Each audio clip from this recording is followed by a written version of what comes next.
2 મહિનામાં તો આ લોકોને પછી હું હેરાન કરેલું. એની ગાડી હતી, એના પપ્પાની હતી અને એને વેચી નાખેલી ગાડી બે. મારો સોનો ગીરવી ના મૂકેલો. કઈ રીતે તમને ખબર પડી? શું કરતા અત્યારે? એ તો અમે જાન્યુઆરીમાં ગામ ગયેલા ને, એક છોકરો મારા ઘર આવેલો હતો.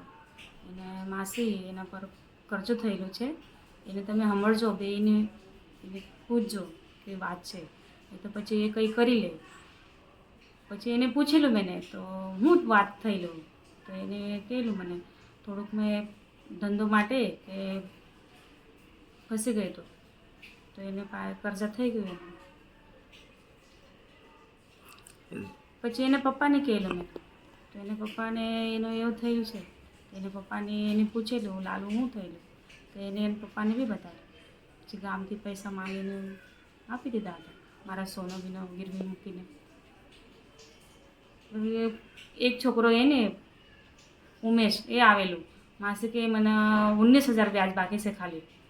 એ એપ્રિલમાં આવેલું. મેં એને કહેલું અત્યારે તો અમારા પાસે પૈસા નથી, એ મેમાં આપી દેશે 5,000 કહીને. તો એ છોકરા માની ગયા. પછી એને બહાર ધમકી આપતો હતો, તારી ગાડી ઉચકી લે ને. તો એને બી બીજા છોકરાને કહેલું એને મને